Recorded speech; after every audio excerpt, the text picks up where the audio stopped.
வணக்கம். நாம இப்போது கிட்னி ஸ்டோன்ஸை பற்றி ஒரு சில குறிப்புகளை காண போகிறோம். பொதுவாகவே உடம்புல வந்து கிட்னின்னு ஒரு உறுப்பு இருக்கு. அந்த கிட்னி உறுப்பு என்ன வேலை செய்யும் அப்படின்ட்டு சொல்லிட்டு பார்த்தீங்கன்னா, உடம்புல இருக்கிற கழிவுகளை வந்து வெளியேற்றுறது தான் அதோட மெயின் வேலையே. இந்த கழிவுகள்ன்று சொல்லிட்டு பார்த்தீங்கன்னா, முதல்ல வந்து நீர் வந்து அதிகப்படியான நீர் வந்து வெளியேற்றும். நம்ம உடம்புக்கு தேவையான நீரை மட்டும் நம்ம எடுத்துக்கிட்டு, மற்றபடி மற்ற நீர்கள்லாம் வெளியில ஏற்றும். அது இல்லாமல் ஒரு சில வந்து கால்சியமோ இல்லாட்டி அந்த ஆக்சிலேட்டோ அந்த மாதிரிட்டு சொல்லிட்டு நான் நிறைய அந்த கெமிக்கல்ஸ் உள்ளதெல்லாம் வெளியேற்றிடும்.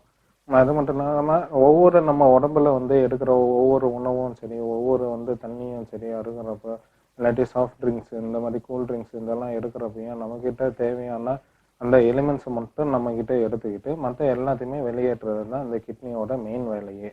அந்த அப்படி வெளியேற்றப்ப என்ன ஆகும் அப்படின்ட்டு சொல்லிட்டு பார்த்தீங்கன்னா, ஒரு சில இது வந்து கெமிக்கல்ஸ்லாம் என்ன ஆகும்னா சிறுக சிறுகா படிமண்ணா இல்லாட்டி சால்ஸா வந்து நம்ம கிட்னிலே வந்து ஸ்டோர் ஆகிட்டே இருக்கும்.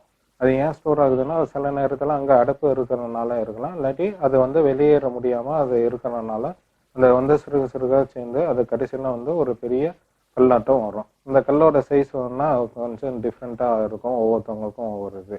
அதெல்லாம் வந்து நம்ம வந்து ரேடியாலஜிக்கல் இன்வெஸ்டிகேஷன் எடுக்கிறப்ப தான் அதெல்லாம் தெரிய வரும். இப்போ நம்ம அதை பற்றி நம்ம வந்து அது ஏன் வருது அப்படின்றத சொல்லிட்டு நம்ம இப்போ வந்து பார்க்கலாம்.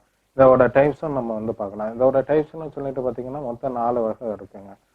மெயினாக வந்து 4 வகை தான். கால்சியம் ஆக்சலேட்டுன்னு சொல்லிட்டு ஒன்று சொல்லுவாங்க, அதுக்கப்புறம் யூரிக் ஆசிட் சொல்லுவாங்க, ஸ்ட்ரூவைட்டுன்னு சொல்லுவாங்க, அதுக்கடுத்து வந்து சிஸ்டைன் ஸ்டோன்ஸ்னு சொல்லுவாங்க. இது தவிர்த்து வேற என்னென்ன ஸ்டோன்ஸ் இருக்குன்ட்டு சொல்லிட்டு பார்த்தீங்கன்னா கால்சியம் பாஸ்பேட் இருக்குங்க. இது வந்து யாருக்கு அதிகமாக பாதிக்கப்படும் அப்படின்ட்டு சொல்லிட்டு பார்த்தீங்கன்னா ஆண்களுக்கும் இருக்கும், பெண்களுக்கும் இருக்கும். சிறு வயதுல இருந்து பெரியவங்களுக்கு வரைக்குமே எல்லாருக்குமே இருக்க தான் செய்யும். இதுக்கு காரணக்கர்த்தா அப்படின்ட்டு சொல்லிட்டு பார்த்தீங்கன்னா, இது வந்து மெயினாக வந்து ஜெனட்டிக்ஸாகவும் வர்றதுக்கான வாய்ப்பு இருக்கு, என்வரன்மெண்டல் ஃபேக்டர்ஸ்னாலையும் வர்றதுக்கான வாய்ப்பு இருக்கு.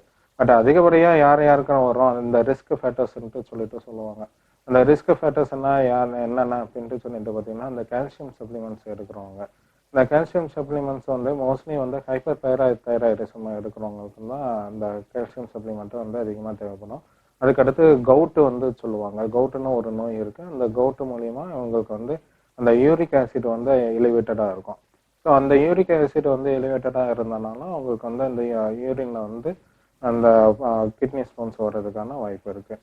இது இல்லாமல் ஒரு சில மெடிசன்ஸ் வந்து நம்ம எடுக்கிறனாலையும் இந்த கிட்னி ஸ்டோன்ஸ் வந்து வரும். வந்து இது இல்லாமல் ஒபிசிட்டி இருந்தாலும் இந்த வந்து கிட்னி ஸ்டோன்ஸ் வர்றதுக்கான வாய்ப்புகள் இருக்குது.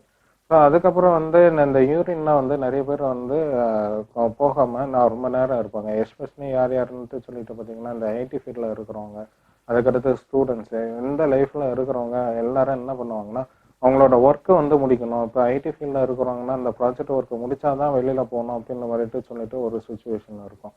அது மட்டும் இல்லாமல் ஸ்டூடெண்ட்ஸ்ன்னு சொல்லிட்டு பார்த்தீங்கன்னா கண்டினியூஸாக கிளாஸ் இருக்கிறதுனால இந்த கிளாஸ் பீரியடில் வந்து இடையில வந்து யூரின் போகிறதுக்கு கூச்சப்பட்டுக்கிட்டு யாரும் வந்து போகாமல் இருப்பாங்க.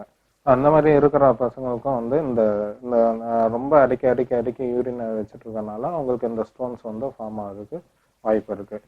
அது இல்லாமல் தண்ணி நிறைய குடிக்காம ரொம்ப கம்மியாக டெய்லி வந்து 1 லிட்டருக்கும் இல்லை 2 லிட்டருக்கும் கம்மியாக குடிக்கிறவங்களுக்கு இந்த ப்ராப்ளம் வந்து வர செய்யாது. இதெல்லாம் வந்து காரணம். இது வந்து ரிஸ்க் ஃபேக்டர்ஸ் ஆஃப் யூரினேஷன். சரி, இது வந்து எப்படி வலியெல்லாம் என்னென்ன சிம்டம்ஸ் அப்படின்ட்டு சொல்லிட்டு பார்த்தீங்கன்னா முதல்ல வந்து வலியும் வாமிட்டிங்கும் தாங்க இருக்கும். அது வரைக்கும் யாருக்கும் இந்த ஸ்டோனை ஃபார்ம் ஆகுற வரைக்கும் வேறு யாருக்கும் ஸ்டோன் ஃபார்ம் ஆகிருந்தாலும் இந்த வலியோ வாமிட்டிங்கோ இல்லை அப்படின்னா அவங்களுக்கே தெரியாது இது நமக்கு ஸ்டோன் இருக்குன்ற மாதிரிட்டு சொல்லிட்டு. இந்த ஸ்டோன் வந்து வந்துச்சுனாலே முதல்ல வந்து இந்த கிட்னி எங்கெங்கன்னா இருக்கோ இந்த கிட்னி, அதுக்கப்புறம் யூரிட்ரா, அதுக்கப்புறம் யூரினரி பிளாடர், அந்த ஸ்டோன் வந்து எங்கே இருக்கோ அந்த இடத்துல தான் வெளியே இருக்கும். இல்லாட்டி அந்த ஸ்டோன் வந்து அந்த வெளியில வர பாதையில் இருந்ததுனால அந்த இடத்துல வந்து வெளியே இருக்கும். இது வந்து வலி வந்து பொதுவாக பார்த்தீங்கன்னா இந்த லோவர் பேக்குன்னு சொல்லிட்டு சொல்லுவாங்க, லம்பர் ரீஜியன்னு சொல்லுவாங்க, அதுக்கடுத்து வந்து அப்டமன் ரீஜியன்னுட்டு சொல்லிட்டு சொல்லுவாங்க. அந்த லோவர் பேக்குன்னுன்றது இந்த இடுப்புக்கு கொஞ்சம் மேலே இருக்கிறது தான் லம்பர் ரீஜியன், அதாவது அந்த விலா எலும்புக்கு கிட்ட வருங்க அது. அது இல்லாமல் நான் வந்து அப்டமன்ட்டு சொல்லிட்டு பார்த்தீங்கன்னா நம்ம கீழே விலா எலும்புக்கு இந்த இது வந்து கீழே இருக்கிறது தான் வயிற்று பகுதியில் இருக்கிற அந்த பகுதியில் வந்து எதர் ரைட் சைட்லாம் இருக்கலாம் இல்லாட்டி லெஃப்ட் சைடாக இருக்கலாம். அந்த இடத்துல வலி இருக்கும், சிவியராக இருக்கும், அவங்களால தாங்க முடியாத அளவுக்கு வந்து வலி இருக்கும் அவங்களுக்கு. அந்த வலி என்ன ஆகும்னா சில நேரத்தில் பரவுங்க. அந்த பரவுறது வந்து பார்த்தீங்கன்னா அந்த யூரிட்டர், அதுக்கப்புறம் யூரினரி பிளாடர் பக்கமாக பரவும். சில பேருக்கு வந்து அந்த தொப்புள் கிட்ட வரும், அதுக்கப்புறம் கீழ் நோக்கி இருக்கும். சில நேரத்தில் அந்த இது வந்து ஆண்களாக இருந்தாலும் பிறப்பு உறுப்புகள் வரைக்குமே இருக்கும். நான் அதுக்கப்புறம் பெண்களாக இருந்தாலும் சரி, ஆண்களாக இருந்தாலும் சரி, அந்த பிறப்பு உறுப்புகள் வரைக்குமே அந்த வலி வந்து இருக்க தான் செய்யும். சில பேருக்கு வந்து யூரினை போறப்ப அவங்களுக்கு வலி இருக்கும். அதுக்கப்புறம் பார்த்தீங்கன்னா வேற என்ன சிம்டம்ஸ் இருக்குன்னு பார்த்தீங்கன்னா வாமிட்டிங் இருக்கும். கண்டினியூஸாக வாமிட் எடுத்துக்கிட்டே இருப்பாங்க.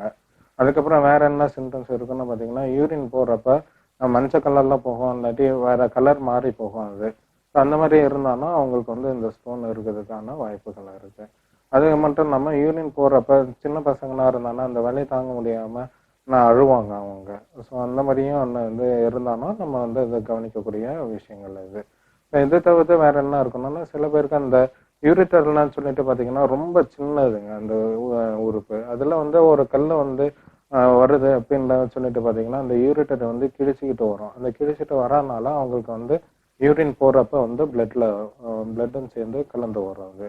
சில பேருக்கு வந்து அந்த மியூக்கஸ் மாதிரிட்டு சொல்லிட்டு ஒரு நுரையா வந்து சில பேருக்கு வரும். அந்த நுரை ஏன் வருதுன்ட்டு சொல்லிட்டு பார்த்தீங்கன்னா இன்ஃபெக்ஷனால வரக்கூடியதுங்க. இந்த இந்த சிஸ்டின் போன்ற சிஸ்டின் இல்லாட்டி ஸ்க்ரூவைட் இந்த மாதிரிட்டுலாம் இருந்துச்சுன்னா அவங்களுக்கு வந்து இன்ஃபெக்ஷன் வந்து நிறையா இருக்கும், ஈஸியாக வந்துடும் அது. அதுவும் மெயினாக இந்த பாக்டீரியல் இன்ஃபெக்ஷன் வந்து அதிகமாக வந்து பரவக்கூடிய வந்து. அதனால தான் அவங்களுக்கு வந்து அந்த நுரையாட்டம் வரும் அந்த யூரின்ல. சரிங்களா?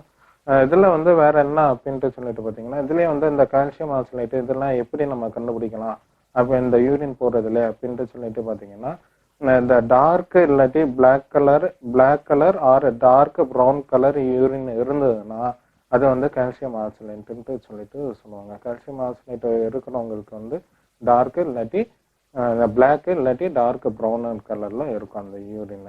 அதுவே வந்து பாத்தீங்கன்னா எல்லோ இல்லாட்டி ரெட்டிஷ் ப்ரௌன் கலர்ல இருந்துச்சுன்னா அது வந்து யூரிக் ஆசிட் உள்ள ஒரு ஸ்டோன் உள்ள இது இருந்ததுன்னா யூரின் வந்து இருக்கும் அது. அதுக்கப்புறம் ஸ்ட்ரூவைட்டுன்னு சொல்லிட்டு பார்த்தீங்கன்னா இந்த ஒயிட் கலரே அழுக்கு மாதிரி இருந்துச்சுன்னா என்ன எப்படி இருக்குமோ அந்த மாதிரிட்டு இருந்ததுன்னா ஸ்ட்ரூவைட்டு ஸ்டோன் இருக்குன்னுட்டு சொல்லிட்டு ஒரு அறிகுறி. அதுக்கப்புறம் வந்து பார்த்தீங்கன்னா பிங்க் கலர் யூரினேஷன் இருந்ததுன்னா ஒரு நல்ல பிங்க் கலர்ல இருந்துச்சுன்னா அது வந்து சிஸ்டின்ட்டு சொல்லிட்டு சொல்லுவாங்க. இதுல வந்து அதிகமா எல்லாருக்கும் வந்து வரக்கூடியது வந்து பார்த்தீங்கன்னா கால்சியம் ஆக்சலேட்டு தான் வரும் மோஸ்ட்லி. அதுக்கப்புறம் இந்த யூரிக் ஆசிட்னா வந்து பார்த்தீங்கன்னா 5-10% தான் இருக்கும் அது. அதுக்கடுத்து ஸ்ட்ரூவைட் இதெல்லாம் வந்து பார்த்தீங்கன்னா அதுவும் வந்து 5-10% தான் இருக்கும். அதுக்கப்புறம் வந்து இந்த சிஸ்டின்ன்றது சொல்றது மெயினே வந்து அந்த ஜெனட்டிக்கலாக தான் வருமே ஒழிய மற்றபடி இது வந்து மற்ற காரணங்கள்லாம் அதுக்கு எதுவுமே கிடையாது. ஆனால் இந்த சிஸ்டின்ன்றது வந்து இது ரொம்ப ரேர். யாருங்க அந்த ஏதோ லட்சணத்துல ஒரு ஆளுக்கு தான் வருன்ற மாதிரிட்டு தான் சொல்லிட்டு அதுக்கு கணக்கு வந்து சரிங்களா. இதுல வந்து கால்சியம் ஆக்சலேட்டு தான் அதிகமாக பாதிக்கப்படுறது. சரி இந்த மாதிரிட்டு இருந்ததுன்னா நம்ம என்னென்ன உணவு முறைகள் இது பார்க்கலாம் அப்படின்ட்டு சொல்லிட்டு பார்த்தீங்கன்னா நிறைய தண்ணி குடிக்கணும். முதல்ல நிறைய தண்ணி குடிக்கணும். இந்த கால்சியம் சப்ளிமெண்ட்லாம் வந்து அவாய்ட் பண்ணிக்கணும். கால்சியம் ஆக்சலேட்டோ இதெல்லாம் இருந்ததுன்னா கால்சியம் சப்ளிமெண்ட்டை வந்து நம்ம கம்மி பண்ணிக்கணும். அது மட்டும் இல்லாமல் கால்சியம் உள்ள இந்த ஃபுட்ஸ் எது அப்படின்ட்டு சொல்லிட்டு பார்த்தீங்கன்னா இந்த பச்சை இனம் இது காய்கறிகள் க்ரீன் லீஃபி வெஜிடபிள்ஸ்ன்னுட்டு சொல்லிட்டு சொல்லுவாங்க. அப்புறம் ஸ்பினாச்சு, அதுக்கப்புறம் முந்திரியில் கூட இந்த ஆக்சலேட் இருக்கும். முந்திரி, பாதாம், பிஸ்தா இந்த இதெல்லாம் வந்து இந்த ஆக்சாலிக் ஆசிட்னு சொல்லிட்டு ஒரு கண்டென்ட் இருக்கும். அதே இருந்தாலும் இந்த கால்சியம் ஆக்சலேட் வந்து வர்றதுக்கான வாய்ப்புகள் இருக்கு. அது மட்டும் இல்லாமல் இது வந்து வேற என்னென்ன சாப்பிடக்கூடாது அப்படின்னு கூல்ட்ரிங்க்ஸ் எல்லாம் சாப்பிடக்கூடாது. கூல்ட்ரிங்க்ஸு, சாக்லேட்டு இதெல்லாம் வந்து கால்சியம் சப்ளிமெண்ட் வந்து அதிகமாக இருக்கும். ஒரு ஹைப்பர் பேராதைராய்டிசம் இருக்காங்க அப்படின்னா உடனே வந்து பக்கத்தில் இருக்கிற டாக்டர்ஸுக்கு அணுகி அவங்கள்ட்ட வந்து இது வந்து எனக்கு இந்த மாதிரி ஸ்டோன் இருந்துச்சுன்னா ஸ்டோன் இருக்கா இல்லையான்னு கன்ஃபார்ம் பண்ணிட்டு அதுக்கு ஏற்ற மாதிரி கால்சியம் சப்ளிமெண்ட் வந்து அவங்க எடுத்துக்கிறது ரொம்ப ரொம்ப ரொம்ப நல்லது. அது மட்டும் இல்லாமல் நம்ம டாக்டர்ஸோட ப்ரிஸ்கிரிப்ஷன் இல்லாமல் கண்டபடிக்கு நம்ம வந்து மெடிசனும் எடுக்கக்கூடாது. அந்த மாதிரி எடுத்தாலும் நமக்கு வந்து இந்த மாதிரிட்டு தொந்தரவுகள்லாம் நமக்கு வர்றதுக்கான வாய்ப்புகள் இருக்கு. அதுவே யூரிக் ஆசிட் இந்த இதெல்லாம் சொல்லிட்டு வந்து பார்த்தீங்கன்னா இது யூரிக் ஆசிட் கண்டென்ட் எதில் இருக்கும் அப்படின்ட்டு சொல்லிட்டு இது வந்து பார்த்தீங்கன்னா அதிகமாக வந்து இந்த சிட்ரஸ் ஃப்ரூட்ஸ்ன்னு சொல்லிட்டு சொல்லுவாங்க. அந்த ஃப்ரூட்ஸ்லாம் வந்து அதிகமாக இருக்கும். ஸோ அதெல்லாம் கொஞ்சம் அவாய்ட் பண்ணிக்கிட்டோம்னா நமக்கு நல்லது. அந்த மாதிரி பேஷண்ட்லாம் என்ன எடுத்துக்கணும் அப்படின்ட்டு பார்த்தீங்கன்னா மாமிசங்கள் தான் அதிகமாக எடுத்துக்கிறதுக்கு ரொம்ப நல்லது. அது தவிர்த்து வேற எதுவும் மற்றதுன்னா வந்து அதாவது ஹை புரோட்டீன் டயட் அப்படின்ட்டு சொல்லுவாங்க. புரோட்டீன் அதிகமாக உள்ளதை எடுத்துக்கிட்டாங்கன்னா அவங்களுக்கு இந்த யூரிக் ஆசிட்லாம் அது எல்லாமே கொஞ்சம் தவிர்க்கலாம். அதுவே கால்சியம் ஆக்சலேட்டுன்னு சொல்லிட்டு வரப்ப லைம் வாட்டர் இந்த இதெல்லாம் எடுத்துக்கிட்டாங்கன்னா அதுவே வந்து கொஞ்சம் கொஞ்சமாக குறையாது. அதுக்கப்புறம் ஸ்ட்ரோவைட்டிஸ் சிஸ்டினை பொறுத்த வரைக்கும் இன்ஃபெக்ஷன் நிறைய இருக்கும் அதில்.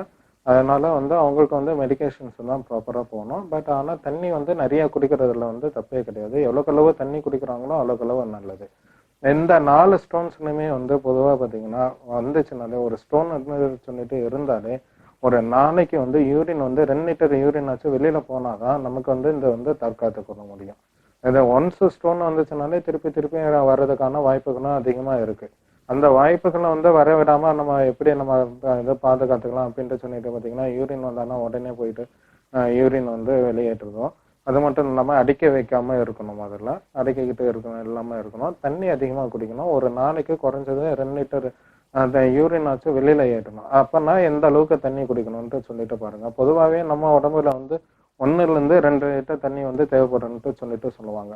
அது தவிர்த்து நீங்க வந்து இந்த யூரின் வந்து 2 லிட்டர் யூரின் வந்து வெளியில போகணும்னா எவ்வளவுக்கு அளவு நம்ம தண்ணி குடிக்கணும்ன்றது கொஞ்சம் பார்த்துக்கோங்க. பொதுவாகவே நமக்கு வந்து 1 லிட்டர் தண்ணி யூரின் தான் வெளியில போகும். பட் ஆனா நம்ம 2 லிட்டர் யூரின் வந்து வெளியில போனாதான் இந்த ஸ்டோன் வந்து நம்ம பாதுகாத்துக்கலாம்.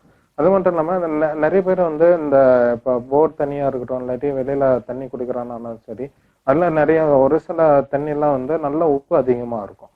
அந்த உப்பு உள்ள தண்ணியை அவங்க தவிர்த்துக்கிறது நல்லதுங்க. அந்த மாதிரி இருந்துச்சுன்னா இந்த கிட்னி ஸ்டோன்ஸ்ல இருந்து வராம பாதுகாத்துக்கலாம். என்ன வேறும் இது வந்து கிட்னி ஸ்டோன்ஸ்ல இருந்து பாதுகாத்துக்கிறதுக்கு இந்த வழிமுறைகள்லாம் இது பண்ணணும் அப்படின்றது சொல்லிட்டு உங்களோட வேண்டிக் கொள்கிறேன். நன்றி, வணக்கம்.